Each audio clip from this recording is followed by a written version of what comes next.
Let me tell you a story. So it's a Saturday morning in 2018, and I don't have school, and also I don't have work, fortunately. So I roll over, I look at my phone, and I'm on Twitter. I'm scrolling. I'm acting like I'm not looking for porn. I'm just looking, seeing what's going on Twitter. But then I find a sexual post. I click on that. They click on their profile, and you start scrolling again, and then you're in the rabbit hole. So then, you know what I do? I reach down and I get the deed done, and I nut.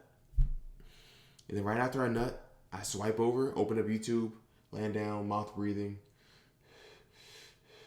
just watching a YouTube video, and then I go back to Twitter and I do it again. And then when I look at the clock, it's 9:30 a.m. So I've nutted twice before noon. And so how do you think the remainder of the day went? Not productive. I'm tired, I'm froggy, I'm lazy. And it makes sense. And this is what porn is designed to do to you, to make you a tamed man, a tamed lion. And also, I saw something on Instagram the other day. It's saying a lady said, make sure your man nuts are full or nuts are empty and his stomach's full. And I was like, what the fuck? You don't ever want to be full. Also, you don't ever want your nuts empty because that makes you lazy. That basically is telling your brain, your subconscious, that hey, I'm good. I already procreated, I already ate, I don't need to do anything else. This is why we fast. This is why we retain our seed, because we want to always want more, always work. Because if we're not working, what are we doing? Nothing. So, if you can relate to that story, then here are 3 ways for you to stop watching porn. Stop doing that bad stuff because you know it's not good for you at all, bro. It's destroying yourself, your soul. Look at you. So, the first step is, if you can remember in the story, as soon as I nutted the first time, what did I do? Did I sit there and contemplate and analyze what I've just done? No. I immediately switched topics, went to YouTube and got some more gratification. Just watching random videos. But you shouldn't do this. If you do something bad like this, sit in that shame and analyze, why am I such a fuck up? Why are my ancestors crying, looking down on me? And also genuinely think, how can I not do this again? Instead of switching your mind, going on TikTok, changing it, that's how you end up doing the habit, because you're doing the habit acting like it's normal, because it's not normal, bro. It's not. And also, another way to feel shame in this sense is nut in a cup. Because you can't ignore it then. And I'm being serious. Go downstairs, get a cup, and nut in it. So every time you jerk off, nut in that cup, and you have to look at it. Your mom will walk into your room, your little sister, she'll say, what is that? What is that? And you tell her what it is. And now I bet you'll feel shame then. Now I bet you won't want to fill that cup up, would you? And if you fill that cup up, then you have some deep problems and you need help. Message me, I can help you. But seriously, having this cup of nut on your table will symbolize your weakness. But this also can help you. And this is another reason why you need to have a habit tracker.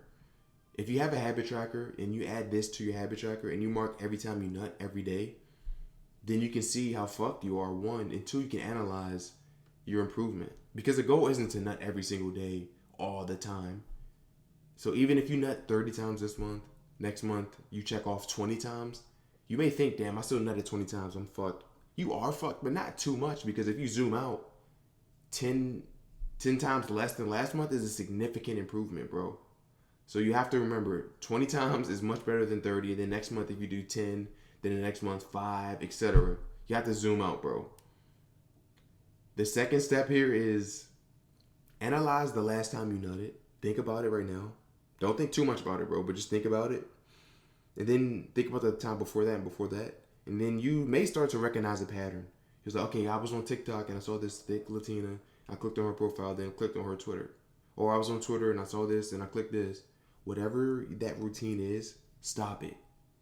Because you should know this already, bro. But if you have a bad habit and you make it harder to do that habit, you'll likely not do it, bro. So unfollow those girls, delete the app, whatever that pattern is, stop it. If you remember the story that I told earlier, you see how I woke up out of the bed, immediately rolled over and just checked my phone? Don't sleep with your phone next to you, bro. You don't need it. Put it across the room, put it in the closet, put it somewhere else. Because in that story, if my phone was in my closet, in my bathroom, I probably wouldn't have even nutted that day, bro. Or at least not in the morning, because I would have got up out of the bed, then I would have thought about it more, then I would have came to my senses. So make the habit harder. Step 3, meditation. The power of meditation allows you to take your thoughts captive. So when you get that lustful thought, be like, damn, I kind of want to jerk off right now. Then with the power of meditation, you can actually think, wait, hold on. Is this thought positive or negative? Take captive of it. See, is it from God or is this from the devil? Is this towards my mission or is it from it? And if you can do that with every single thought, then you won. And then at that point, you just have to decide, do I actually want to do the thought that's the action is towards my mission, or do I want to get farther from it? And then at that point, it's all on you. But if you're not meditating, if you're constantly scrolling, your mind, your attention span is fucked. So this meditation allows you to take back control of your mind and your thoughts. Because if you don't control your thoughts, bro, your thoughts will control you, whether you like it or not. And also, another point on your thoughts, bro, we can liken this back to the Bible. When in Matthew 17, chapter 17, 15 to 20, one of the best parables, my favorite from Jesus, is basically a tree and its fruits. You can judge a tree by its fruits. A good tree produces good fruit. A bad tree produces bad fruit. And you can look at your thoughts as seeds, right? So whenever you get a lustful thought, that's a seed. And if you harvest that seed, you water it, that lustful seed is going to grow into an ejaculation, likely a degenerate one, not with a lovely, feminine, godly, unvaccinated, pure young woman. Is going to be on your hand or with a girl you don't even like. But if you get that lustful thought and you notice it and you take that seed out and you throw it away, that's one less issue. And you can apply this to many, many ways, bro. But ultimately, you just need to understand that whatever thought you have, you don't have to act on it. And 2, you can get to the point where your mind is like damn near 90% clear of lustful thoughts, bro.